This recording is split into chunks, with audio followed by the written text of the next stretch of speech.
క్రీస్తు నామములో మీ అందరికి వందనములు. హల్లెలూయా. దేవుడు మనకు సహాయకుడిగా ఉంటే చూడండి, ఒకసారి మనం జ్ఞాపకం చేసుకుంటే దేవుడు మనకు సహాయకుడిగా ఉంటే ఆయన ఎలాంటి సహాయం మనకు చేస్తాడో ఒకసారి మనం జ్ఞాపకం చేసుకుందాము. 146వ కీర్తనలో 7వ వచనంలోనే బాధపడు వారికి ఆయన న్యాయం తీర్చును. హల్లెలూయా. బాధపడుచున్న వారికి ఏం చేస్తాడు? ఆయన న్యాయం తీర్చే దేవుడు. ఆయన న్యాయం తీర్చే దేవుడు.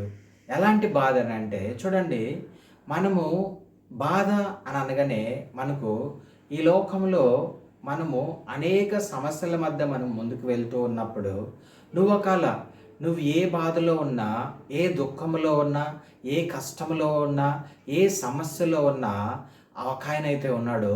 ఈ లోకంలో నిన్ను దగ్గరికి తీసుకున్నా, నిన్ను వాళ్ళ ప్రేమను నీకు పంచకపోయినా కూడా సరే, ఒకవేళ నువ్వు దుఃఖంలో ఉన్నావా, బాధల్లో ఉన్నావా, కష్టాల్లో ఉన్నావా, అందరూ నిన్ను వదిలేశారనుకుంటూ ఉన్నావా, నువ్వు బాధపడుతూ ఉన్నావా, అయ్యో నాకు ఎవరు లేరు, నా జీవితం ఎలాగా, నా జీవనం ఎలాగా, నేను ఎలాగ జీవించాలి, నేను ఎలాగ బ్రతకాలి, నాకు అందరూ దూరం అయిపోయినారు, నేను ఎలాగ జీవించాలి, నేను ఎలాగనంటే నువ్వు బాధపడుచు ఉన్నావైతే దేవుడు అంటూ ఉన్నాడు చేతులు చాచుకొని, నా కుమారుడు నువ్వు నా దగ్గరికి వస్తే నేను నీ దుఃఖమును నేను తీసివేస్తాను, నీ దుఃఖ దినములు సమాప్తం చేస్తాను, నీ కష్టములన్నింటినీ నేను తీసివేస్తాను, నీ బాధలన్నింటినీ నేను తీసివేస్తాను, నిన్ను పరిశుద్ధమైన మార్గంలో నేను నిన్ను నడిపిస్తాను, నా రక్షణ అనే ప్రేమను నేను నీకు పంచిపెడతాను అని చెప్పి దేవుడు ఈరోజు చెప్తూ ఉన్నాడు.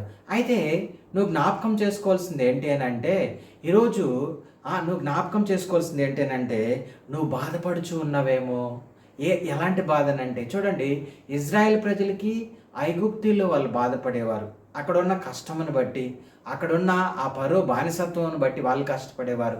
ఈరోజు లోకంలో నువ్వు ఎలాంటి కష్టంలో ఉన్నావో, నువ్వు ఎలాంటి బాధల్లో ఉన్నావో, నజరేయుడైన యేసుక్రీస్తు ప్రభు వారి దగ్గరికి వస్తే నీకు సహాయకుడుగా ఆయన ఉంటాడు, నీకు సహాయం చేస్తాడు. నువ్వు ఏ బాధలో ఉన్నావో, ఏ కష్టంలో ఉన్నావో, ఎందులో బంధింపబడి ఉన్నావో, ఎందులో ఎలాంటి బాధను అనుభవిస్తూ ఉన్నావో ఆయన దగ్గరికి నువ్వు వస్తే ఆయన అంటూ ఉన్నాడు, నా కుమారుడా నువ్వు నా దగ్గరికి వస్తే నేను నిన్ను విడిపిస్తాను. నా కుమారుడు నువ్వు ఏ బాధలో ఉన్నావో అది నువ్వు నా దగ్గరకు వస్తే నీ దుఃఖ దినములను సమాప్తం చేస్తాను, నీ కష్టములు తీసివేస్తాను, నీ బాధలను తీసివేస్తాను. అందరూ నిన్ను విడిచినా నేనైతే నిన్ను విడవను.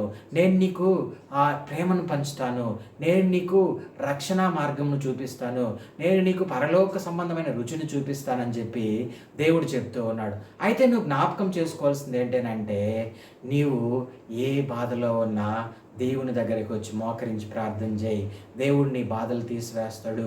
నీకు ఒకవేళ ఉద్యోగం రాలేదా, లేకపోతే నీ భర్త నీ భార్య గొడవల్లో ఉన్నారా, కుటుంబంలో సమస్యల్లో ఉన్నారా, ఆర్థిక విధమైన సమస్యల్లో ఉన్నారా, ఆరోగ్య సమస్యల్లో ఉన్నారా, ఇంకా సకల విధమైన లోక సమస్యలు ఏమన్నా ఇరుక్కొని ఉన్నారా, ఎవరి ద్వారా భయపడుతూ ఉన్నారా, దేవుడు అంటూ ఉన్నాడు, నువ్వు బాధల్లో ఉంటే నేను ఖచ్చితంగా నిన్ను విడిపిస్తాను, నువ్వు కష్టాల్లో ఉంటే నేను నీ కష్టములన్నింటినీ తీసివేస్తాను అని చెప్పి దేవుడు ఈరోజు నీకు సంతోష దినములు రాబోతున్నాయంట.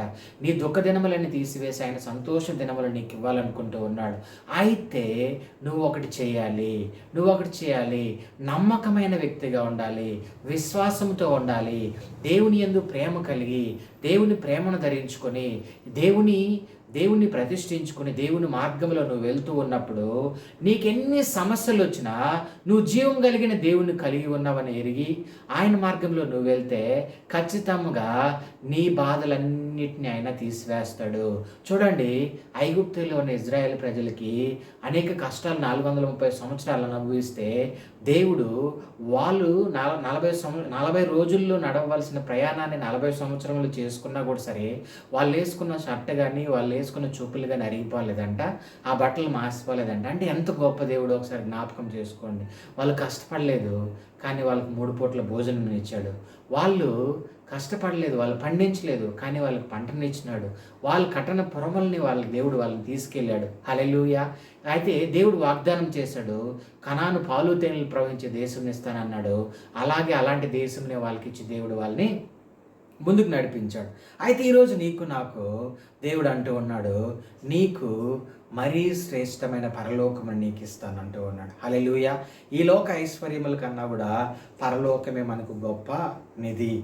ఆ పరలోకమును మనం సంపాదించుకోవాలి. ఆ పరలోకము మార్గమును మనం వెతుక్కోవాలి. అయితే మనము బాధింపబడి ఉన్న, బంధింపబడి ఉన్న అక్కడి నుంచి విడుదల రావాలి. అదే విధముగా నువ్వు బాధల్లో ఉంటే దేవుడు నీకు ఖచ్చితంగా ఏమిస్తూ అంటూ ఉన్నాడు, నీకు సంతోషాన్ని ఇస్తూ ఉంటానన్నాడు. నీ కష్టములన్నిటిని తీసివేస్తాడంట. అందుకనే దేవుని దగ్గరికి నువ్వు వస్తే నీ నీ నీ దగ్గర ఏమున్నాయో, నీ హృదయంలో ఏమున్నాయో అవన్నీ దేవుని దగ్గర నువ్వు కుమ్మరిస్తే ఖచ్చితంగా ఆయన అన్నిటికీ సమాధానం ఇచ్చి నిన్ను సంతోషమైన మార్గంలో నిన్ను నడిపిస్తాడు. నీ జీవితము, నీ కుటుంబము, నీ పిల్లలు అందరికి కూడా దేవుడు ఏం చేస్తాడంటే మంచి సంతోషము, రక్షణ అనుభవం, మార్గమునిచ్చి దేవుడు నిన్ను ముందుకు నడిపిస్తాడు. హల్లెలూయా. దేవుడి కొద్ది మాటలు దీవించును గాక. ఆమేన్.